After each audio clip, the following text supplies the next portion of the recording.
Today I'm going to talk about the anatomy and the patient and equipment set up for a barium enema. We're still in Merrill's Chapter 17 and Bontrager's Chapter 13. So anatomy review, if you recall, this is a recycled slide and we used it in small intestine. If you remember, the large intestine basically frames the gastrointestinal tract or the abdominal cavity anyway. It's going to be broken up into different portions that we'll talk about here in a minute, but it goes all the way around the abdominal tract, and then you've got your small intestine inside. Now, again, I mentioned in a previous video that there's a distinct difference between the colon and the small intestine. If you remember, the contrast in the small intestine had this feathery appearance as opposed to in the large intestine. You can see these great big pouches that we'll talk about in a minute. And that's how you can differentiate between them. If you look at something that looks kind of fuzzy because you've got a lot of individual little bitty tiny canals that you can see in between anatomy, then what you're looking at is small intestine as opposed to the large intestine. A healthy large intestine is going to have that characteristic big blocky balloon looking appearance to it. The large intestine is approximately 5 feet long, and those hostra, or the pouches that are referred to before, are called hostra. They are formed by the tinea coli, which are muscular bands that form those little pouches. So what you're seeing there in that stripe that goes along the length of the top and the bottom of the colon are those tinea coli. And the cecum is where we get the insertion of the small intestine into the large intestine at that ileocecal valve. So going back up to this, you don't see the ileocecal valve, but it would be right around in this area. The cecum would be that portion where it attaches, and below that. And then we've got the vermiform appendix that comes off of the bottom of the cecum. So it looks like this. We've got the ileocecal valve there. That's the distal end or the terminal ileum, and then you've got the cecum at the ileocecal valve, and then that portion beneath it in the appendix. So sometimes you see the appendix on a barium enema, sometimes you do not. Sometimes it will fill with barium, and sometimes it doesn't at all. So from the lateral view on the opposite side of the patient, or the opposite end of the colon, you've got the rectum and the anus. So we've got the sigmoid colon. This is supposed to be a portion of the colon where the colon is coming back around to midline. And then at around the level of S3, it becomes the rectum, and then the anus is the distal portion of that. Now, something that I want to point out now so that I don't forget later is that if you're looking at a test question that refers to the retrorectal space, the only place that you're going to see the retrorectal, retro being behind, retrorectal space would be on your lateral of any kind of barium enema or any kind of enema large intestine procedure. So again, the large intestine begins really not at the small intestine because you do have cecum below that insertion at the ileocecal valve. So your large intestine begins really at the cecum itself. It forms an arch around the small intestine. It's got four main parts. The cecum and the rectum and anus are not considered a portion of the colon. Who made that call? I don't know. They're a portion of the large intestine, but they are not a portion of the colon. The colon itself, we'll talk about the individual portions next.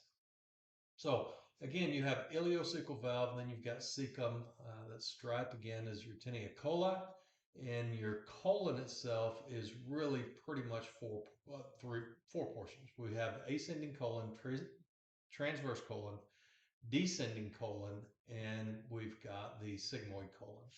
So in the ascending colon, anytime you have something that's oddly specific, like ascending colon or right, then naturally you're going to have something that is exactly the opposite of that.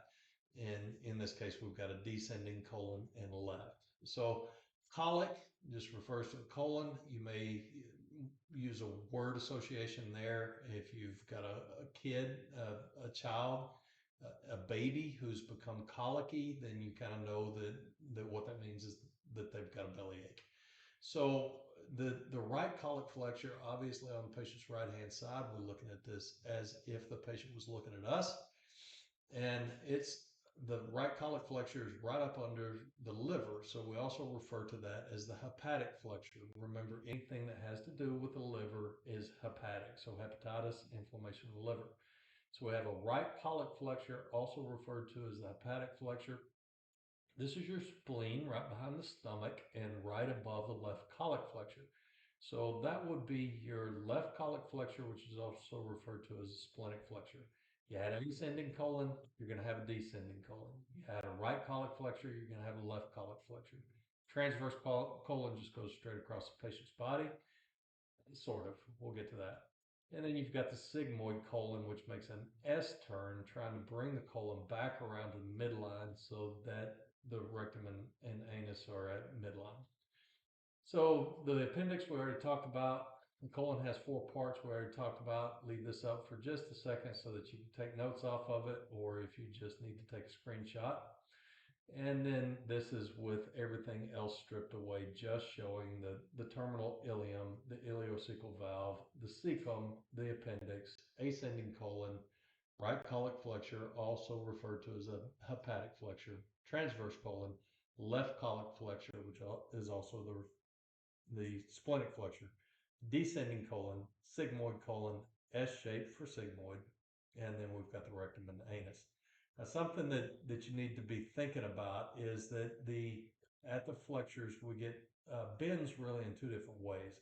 It comes up, and I'll demonstrate this here in a bit, but it comes up and it not just makes the turn to go across the patient's body and then makes a turn to go down the patient's body, but you also have a turn where it comes anterior. So the transverse colon is more anterior in the patient's body than the ascending or descending colon.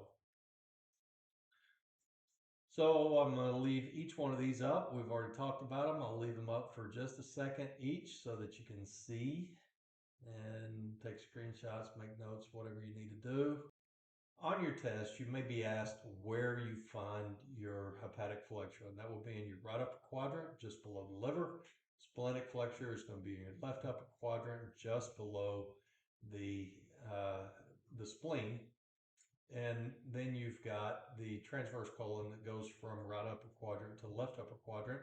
And your cecum is going to be in your right lower quadrant. A common pathology that you may refer to the quadrant specifically is if the patient has an inflamed appendix, that would be appendicitis, that would be in the right lower quadrant. So right lower quadrant pain is pretty common, but it could be caused by a number of different things. It's not always going to be your appendix. Clinically, what you may see if the doctor believes the patient may have appendicitis, if you're in the ER or possibly working with a radiologist, a telltale sign the patient has appendicitis is tenderness, certainly. They've got pain in that right lower quadrant, but also what they'll have is rebound pain or reflex pain. So what they'll do is they'll mash on the patient and then they'll jerk their hands away real quickly. And if there's residual pain there, that's a telltale sign the patient has a inflamed appendix. So I left this up or I actually recycled the slide just to remind you that there is a visible difference between the small intestine and large intestine. So on the small intestine, you see these individual little bitty separations between the barium. That's a telltale sign the patient, the contrast is in the patient's small intestine. That's what a small intestine looks like. The large intestine looks completely different. It's got those big blocky postural markings. So the function of the large intestine is to reabsorb fluids, and I closed the last recording out with post-patient instructions to push fluids. And this is the reason why, is because the large intestine reabsorbs fluids. So if we do an upper GI, small bowel, or a barium enema on a patient, and we have fluids inside of the colon, then what could potentially happen is, because the function of the colon is to eliminate waste products and then reabsorb fluids to maintain homeostasis and keep the patient hydrated, if they come to us dehydrated, it's still going to have a tendency to try to pull those fluids out of the barium mix. So it's not going to absorb the barium, but it will absorb the water in the suspension. And if that happens, then we could wind up with an impaction of barium. That's a very bad situation for the patient to be in. So again, I'll leave this up for just a second. I'm not going to test really on the chemistry in the smaller large intestine. We're going to talk about the examination methods. We're going to talk about the contrast media and when to use each one and our options for our contrast media, which you should be familiar with by now. We're going to talk about preparation, patient preparation. We're going to talk about the different equipment that we're going to use for air contrast versus solid column. And we'll talk about the preparation of the BE suspensions, and that is the barium itself. We'll talk about patient care and preparation, enema tip insertion, and we'll touch on single contrast versus double contrast, but we're going to talk about the procedures individually once we get to it.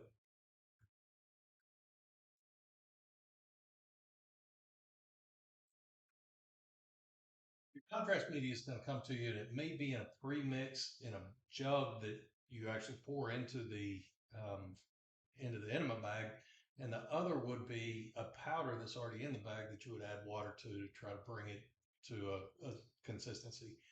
So what we're looking for is very high density. That's why we use barium. Barium absorbs a lot of x-rays. Our newer contrast media is even more high density to absorb more radiation so that we get a good contrast between what's inside the colon and everything else. And it's also good for double contrast. Now, remember that whenever we're talking about double contrast exams, we're talking about barium specifically. You can't use iodinated contrast media for double contrast exams. So in our air contrast for the colon, what we're going to use most of the time is going to be barium and then room air. So the apparatus or the equipment that you're going to use for the double contrast is going to differ a little bit from the type of equipment that you're going to use for solid column. So we'll take a look at that. So sometimes carbon dioxide can be used. I'm going to be completely honest with you and say I've never seen that happen before, but it is more rapidly absorbed. So maybe there might be a little less discomfort, a little less embarrassment for the patient. Because if you fill them up with air and fluid, it's going to be kind of noisy for a while, for lack of better things to say. But water soluble is a potential contrast. Remember, you can't do double contrast with iodinated contrast, water soluble contrast, but it is useful if the patient's probably going to surgery, or if you know that the patient has a bowel obstruction, or if you know that the patient potentially has a bleed. So if the patient has a situation where they're passing a lot of blood, then your radiologist may assume that the patient might automatically have a bleed and might, instead of using barium sulfate, they might use the water soluble. So preparation, we're going to talk about preparation for the patient, also preparation in the room. So as far as patient goes, we want the patient as cleaned out as possible. We want them on a restricted diet, a low residual diet the night before. We may have them use some cleansing enemas, possibly some sort of laxative to try to clean the colon out as much as possible. The reason for that is because sometimes some retained fecal matter may give us a shadow, especially for small things. It may give us a shadow in the colon that could simulate some sort of pathology. So we want to make sure that we have the patients cleaned out as possible. Obviously, if it's an emergent case where the patient's got a massive onset of bleed, then we're not going to be able to do that. We're not going to be able to give the patient laxatives and wait for 24 hours to see what's going on with the patient. Or again, if they've got an obstruction, obviously, if you can clear that obstruction, then you no longer have the need for the barium enema. So again, a light evening meal, maybe cleansing enema, maybe some cathartics like some laxative of some sort. Go lightly is an example. Go lightly that usually comes in a jug that you mix up on your own. NPO after midnight, certainly 8 hours minimum. And then you don't want to have a gum chewing, no smoking. You may have an enema morning of the exam to try to clear out any residuals. So that just kind of goes back through what we talked about before. So we're going to go on through that and that. And your room preparation, this is going to be done in a fluoroscopy room, so make sure that your fluoroscopy, your machine works. In an RF room, like what you're seeing here, you've got a X-ray tube, and then you've got a table that raises and lowers. So one thing that you want to always make sure that you watch out for is where the X-ray tube is parked. Some of your machines, the the table will not tilt as long as the X-ray tube is not parked in a specific place. That's for safety purposes, because what happens is as you elevate the head of the bed, this doesn't really apply that much in a barium enema, but we may move the table a little bit. But if you're doing an upper GI, for example, and you raise the table up and this is in the way, you're going to break something. So you got to make sure the first thing that you want to make sure of is this is out of the way, so you don't bump your head on it because you're going to be getting up around the patient. So you don't bump your head on it, and also if you raise or lower the table, you don't run into the X-ray tube. So the table's going to start out horizontal. You want to make sure you've got all your image receptors. If you're using a CR system, if you're using a DR system, then that really doesn't apply. Your contrast media, make sure it's prepared, and we're going to talk about that again here in a minute. And then make sure that you've got plenty of towels and linens. So what I recommend my students to do with towels and linens is that whenever they get the patient on the bed and they've got everything prepared before they call the radiologist back, to make sure that they have plenty of towels available, especially if you have an older patient who's maybe their muscle tone isn't quite as good as what it used to be. There's a very real likelihood that the patient will have an accident on the table. So we don't want that to happen. So we want to make sure that towels and linens are available. And what you might want to do is come off of their hips and go under their backside, under their upper thighs, and build. I know it kind of sounds like I'm making a light of it, but you're kind of building a levee, because what happens is if the patient loses the enema tip, it's getting kind of graphic, I know, then the barium is going to go everywhere. So it's going to go down the length of the table, but it could come off the side of the table as well. So you're going to have a lot to clean up in a lot of different places. Also, if it does not drip off the edge of the table, then it can go under the table. And remember, in fluoroscopy situation, you've got an X-ray tube down here. So if it gets onto the X-ray tube, if it gets onto the exit port for the X-rays, then you're going to have a problem. You're going to have to take your X-ray room apart in order to clean that up. You don't want that to happen. You want to have plenty of towels available. Sometimes you'll work in a hospital where they have these things that are they're basically built specifically for barium enemas. And a lot of people call them kiddie pools. So what it is a plastic inflatable ring that's mounted to just a flat piece of plastic. So it's molded together so it doesn't come apart. And what you do is you slide that under the patient's hips, and then you inflate it. You can inflate it with oxygen tubing on the wall. You can inflate it before you put it under the patient, or you can use that oxygen tubing in order to inflate it. But what it is just a round basin type thing that keeps the patient's hips and all the barium kind of localized or around their backside. So in those cases, you're still going to need towels and linens because you got to clean the patient up eventually. So your BE apparatus is going to be a disposable plastic bag with disposable enema tips, and the enema tips may come in various sizes. And if they don't, then if you have a pediatric patient, then you may have to use something more like a Foley catheter or something like that as an enema tip. So everywhere I've worked, the enema tips came in as a single size. We didn't order specific sizes. We just made the adjustments if we needed to. But each one is going to have what we refer to as a retention tip. And a retention tip is just a thing that inflates so that once we get the enema tip inside of the patient, we inflate this thing so it can't come back out of the patient easily. And I say easily specifically because sometimes they will come out of the patient. So the balloon is inflated with air, and you've got a device to do that for you after it's inserted into the patient's rectum and anus.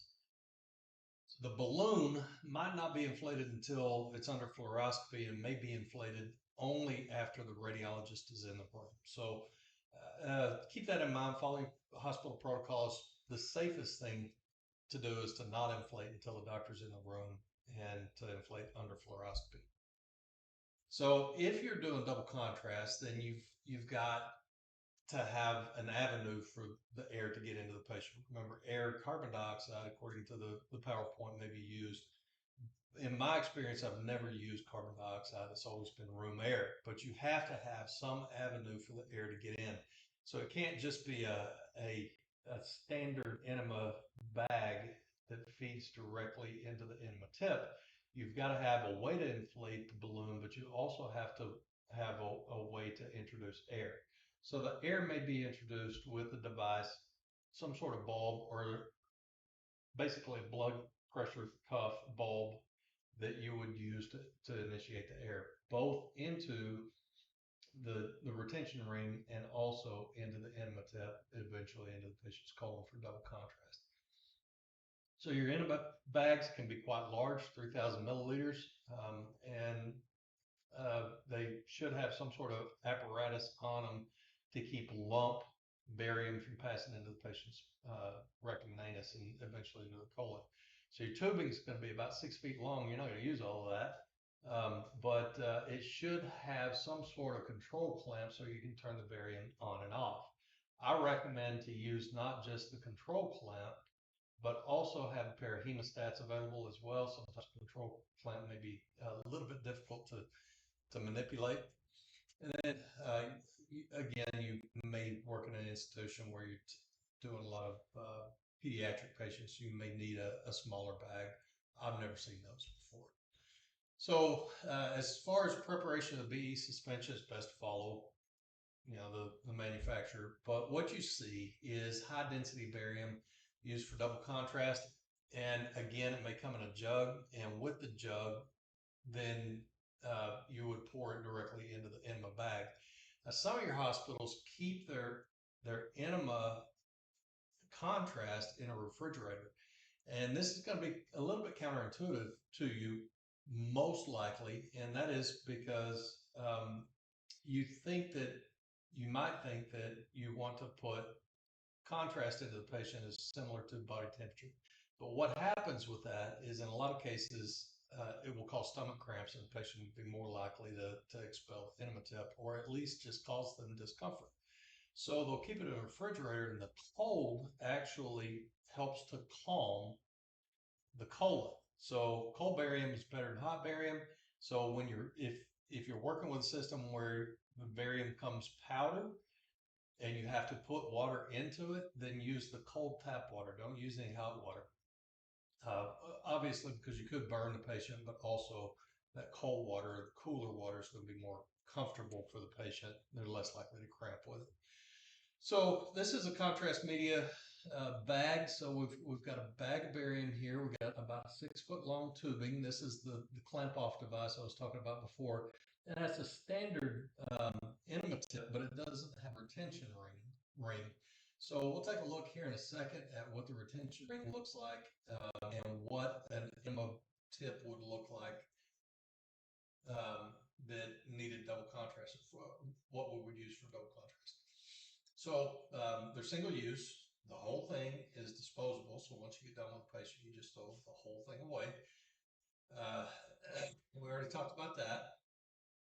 Glucagon may help with cramping and spasms.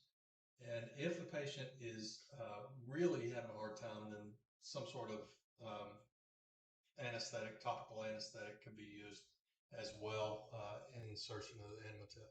So this is the plastic basic enema tip like what we looked at before. So these two then are the ones you're actually going to be working with. So this thing is the inflatable retention balloon that keeps hopefully the enema tip inside of the patient. Now, if you notice, this has one thing coming off of it. So this thing is what inflates that thing. All right, but if you notice on this one over here, we got two coming off, right? So this would be the tubing that would inflate your retention balloon, and this one is what we would use um, to introduce air into the patient's colon for double contrast. So the difference between single contrast setup and double contrast setup in appearance is that with a single contrast, what we're going to have is we're just going to have one tube coming off of it. Actually two. You've got one for the barium and then one to inflate the tip. And then with the double contrast, you're going to have not just the one that has the one that is for the barium, but you've got two other air passage tubings. So with each one of these, you're going to have something that you can squeeze that will introduce air or inflate the tip. So they're also going to come with something to seal again off that tubing. So what I would really recommend, again, in this case, especially with the the inflation cuff tubing, is to use it, but also use some hemostats as well. And the reason for that is because sometimes that little clip can come undone underneath the patient as we're rolling the patient around into different positions to visualize different portions of the colon. That clip can come off, and if it comes off, then that deflates, and again, most likely the patient's going to expel that enema tip. So, just to be safe, certainly use the sealing device that comes with it, but have a backup plan too, would be my recommendation. So you want to explain the exam to the patient, so good cooperation. Sometimes a patient comes into the hospital and they hear that they're going to x-ray for an enema, and they think, well, x-rays don't come with enemas. If they've had a number of x-rays, they're going to think, well, it means something. No, it means an enema. So make sure that your patient understands that. Explain to the patient what their role is, that you're gonna insert an enema tip, that you're gonna roll them into different positions, and take a lot of different X-rays. So also you want to communicate to the patient how it is that they can increase your chances of having a less uncomfortable, I'm not going to say a comfortable exam, but a less uncomfortable exam. So relaxation, deep breathing, and if they start to have any kind of cramping, to communicate that to whoever is in the room. So also, you want to try to mitigate any kind of fears that they have and embarrassment. So anytime I did a barium enema when I was still in clinical practice, I would tell the patient all the way through, the last image that we're going to take is going to be a post-evac film. And a post-evac is after the patient evacuates their bowels. And some hospitals, what that's going to mean is the patient's going to go get up and go to the restroom, which should be a part of the X-ray suite for these type of exams. They're going to walk to the restroom, and because we put contrast and in some cases air into them, I tell them they're going to make some noise in there, but everybody knows, what's going on, the exam type, and it's perfectly fine. Everything's going to be okay. So you might want to communicate those things to the patient, and certainly make sure that you keep the patient covered throughout the entire exam. Obviously, you're going to have to uncover the patient to get the enema tip in, but as soon as you get the enema tip into the patient, you want to make sure that you cover the patient back up and keep them covered up for the entire exam. What that's going to mean is, as the radiologist is having the patient roll into positions, you want to make sure you have your gloves on, but you want to pick up the sheet and lift it up just a little bit so that it doesn't wrap around the patient as the patient rolls around. That x-ray gown or the hospital gown is going to uncover them. So keep the sheet on top of the patient, lift it up so the patient can roll around without pulling the sheet with them. So also know your patient though. Observe your patient. Try to figure out how likely they are to be able to participate in the exam. Have plenty of people available if necessary.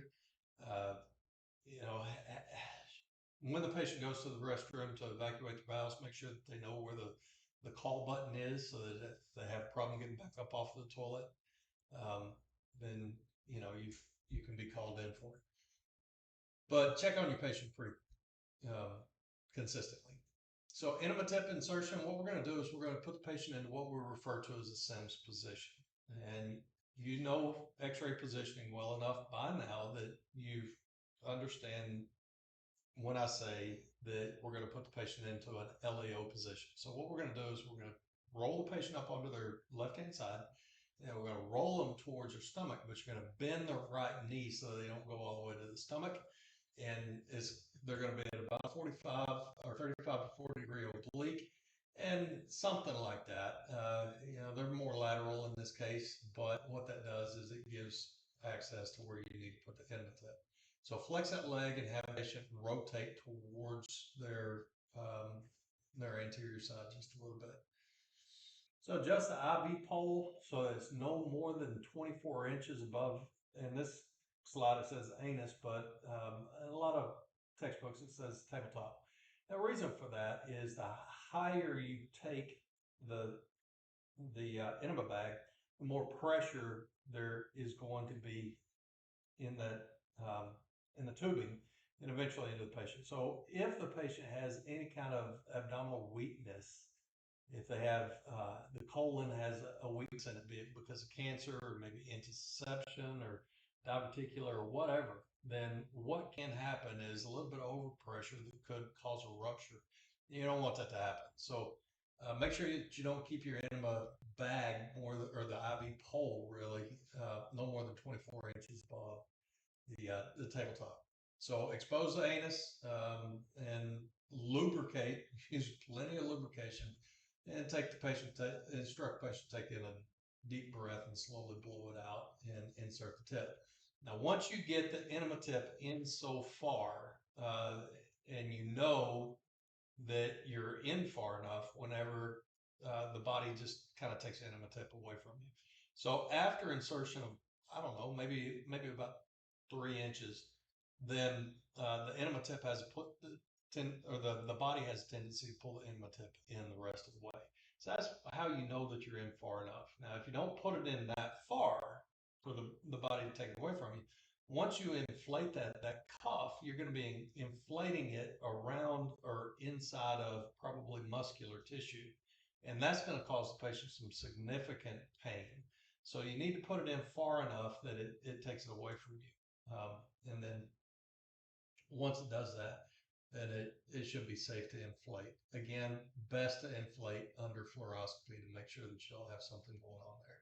But never force it. So if the patient's complaining of significant pain, then you might need to back up a little bit and see what's going on with the patient. If the patient is complaining of significant pain, then you might want to have the patient insert it themselves. Full tip, after you insert the enema tip, you want to make sure that there's no tension on the line going from the bag to the enema tip itself.